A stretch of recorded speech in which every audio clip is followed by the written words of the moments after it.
¿Cómo estás viendo toda esta campaña sucia electoral? Carmela, contame. Bueno, la verdad, siempre uno lo ve con preocupación porque hay cosas que trascienden más allá la cuestión comunicacional de campaña, ¿no?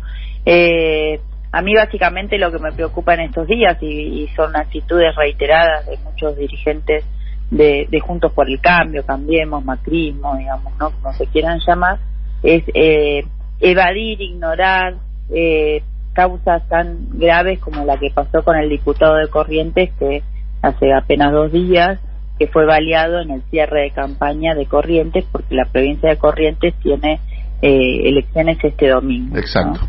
Y ahí vemos como de manera seguramente mancomunada ningún dirigente de Cambiemos, absolutamente ninguno, salió a repudiar el hecho, ¿no? Y eso la verdad que habla de una moralidad bastante complicada, porque más allá de que estamos cerca de una de las elecciones, que son las PASO, y después vienen las otras, me parece que hay cosas que nos atraviesan a todos cuando pasan este tipo de hechos, independientemente del color político que tenga la víctima o el agresor.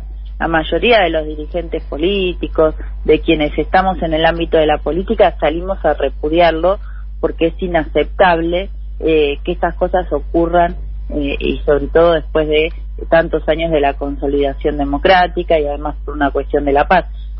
Claramente ellos no se ven interpelados de esta manera y en todo lo que hacen siempre hay una premeditación y manipulación del mensaje, de lo que dicen o dejan de decir en base al oportunismo electoral. Y no todo puede quedar ahí, ¿no es cierto? Ahora, Carmela, fue un tiro... Tiene que ver con ética. Aparte de que fue un tiro a este diputado provincial, fue un tiro a la democracia. Nadie, como bien vos decís, nadie se hace cargo. Yo veía ayer un tuit de Patricia Bullrich mostrando a un Alberto Fernández hablando el año pasado en pandemia. O sea, no les importa nada.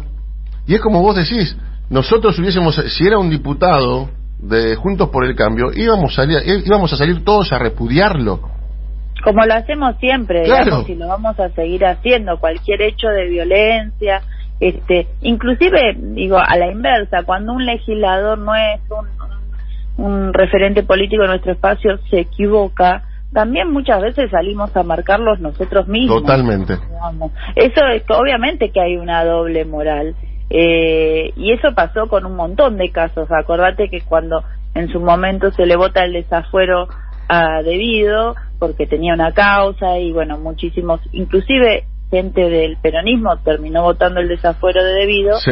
Inmediatamente después fue el caso de Aida Ayala, que tenía una causa en la justicia muy avanzada, un proceso que fue la intendenta de Resistencia de Cambiemos y nadie la quiso desaforar, digamos, ¿no? En el caso de no nadie nosotros, digamos, ¿no? De Juntos por el Cambio, Cambiemos y todo eso. Sí, la doble vara, siempre la doble vara. Siempre la doble vara. Lo que pasa que obviamente la disyuntiva es, muchos lo justifican por una política o una estrategia comunicacional, pero cuando vos sos un dirigente político, digamos, si a vos te domina, te coacciona la comunicación, bueno, tenés una debilidad sos débil de ¿cómo decirlo? De carácter, digamos, ¿no? Y obviamente estás priorizando algo que no debería ser priorizado porque ante todo tiene que estar la democracia, la vida, la paz, la ética. Entonces me parece que eso habla de estos dirigentes, como habló durante toda la pandemia, ¿no? Y sigue hablando. Sí, ese caranchismo. Yo por eso siempre digo que del otro lado, Carmela, hay un cascarón vacío. No hay ideas, no hay proyectos, no hay modelos y lo único que hacen es hacer caranchismo político. En ese sentido la pregunta es, ¿cómo ves al frente de todos de cara al 12 de septiembre? Que ya estamos a un pasito nada más, 15 días para las elecciones. Bueno, nada, lo veo muy activo, muy contundente. Creo que se está haciendo muy bien lo que es la campaña, digo, más allá de que es una campaña muy corta, que obviamente limita las posibilidades. Bueno, claramente, digo, más allá de eso, me parece que el mensaje es muy claro, que tiene que ver con que la mirada del frente de todos, de nuestro gobierno, de los gobiernos nacionales, provinciales, va a estar puesta en la recuperación económica, como ya está puesta hace bastante tiempo. Lo que pasa que, bueno, claramente la pandemia más los índices económicos, sociales que dejó el gobierno de Macri, sumado a la pandemia, ha generado una situación complicada. Pero ya vemos cómo se va reactivando hace muchísimo tiempo, ¿no? La producción, la economía, la industria. Va levantando, sí. Va levantando, y obviamente con el incentivo de un gobierno y un Estado presente, que eso es lo más importante. No va levantando porque sí, sino que el Estado, aún en pandemia, invirtió muchísimo, por ejemplo, en obra pública.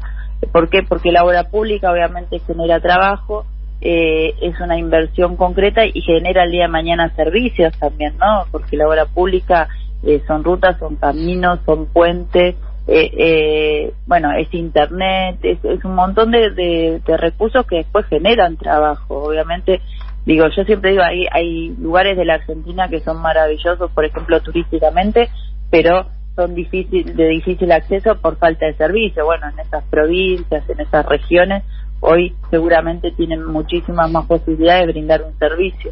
Y así es como un Estado presente todo el tiempo interactúa con el otorgamiento de créditos, ¿no? A los sectores desfavorecidos constantemente, a las pymes. Bueno, tengo datos, Carmela, mirá. Sí. El gobierno le otorgó en 20 meses de gestión 687.000 créditos a las pymes y a los monotributistas, en plena pandemia. El gobierno anterior, durante los años recesivos 2018 y 2019, apenas entregó 4.556 créditos para las pymes. Vos fíjate la diferencia, y no había pandemia, No había pandemia. No. O sea, efectivamente, sí. Técnicamente 94.284 créditos para pymes y 564.428 para microempresas y trabajadores independientes. O sea que vos fíjate la importancia que tiene el Estado, ¿no? No, tremendo. Se han hecho inversiones, la verdad, que son históricas. Bueno, esto se va a poder ir mostrando con el correr de los tiempos, que han sido históricas, inclusive en muchas provincias que aún siendo del mismo color que el gobierno pasado. Lo cierto es que, bueno, pasó en la provincia de Buenos Aires, supuestamente iba a haber un boom de inversiones que obviamente no sucedió del sector privado, como nunca sucede, y mismo el gobierno de Vidal había empezado a anunciar una cantidad de obras que nunca se realizaron, ¿no es cierto? Y que nunca se terminaron. Si uno transita los caminos de la provincia de Buenos Aires, sabe que habían empezado supuestamente a planificar, inclusive algunas quedaron a mitad de camino, o sea que no se terminaron de hacer, pero no se avanzaron. No es que empezaron en el inicio del gobierno de Vidal una cantidad de rutas, por ejemplo, las que llegan a la costa, como el caso de las que llegan a Madariaga, que es la ruta 11, y así un montón de rutas que habían empezado, que inclusive quedaron ahí, como la obra parada hace más de 5 años, ¿no? Y que hoy se están terminando. Y eso, bueno, es lo que decimos siempre, la plata que se pidió prestada en la época del macrismo, que es la que estamos hoy endeudados, que son cifras multimillonarias, bizarras, ridículas, ni siquiera terminaron en obras, ¿no? Totalmente, terminaron en las cuevas fiscales en Panamá. A ver si vamos a pagar el negocio de unos vivos, bueno.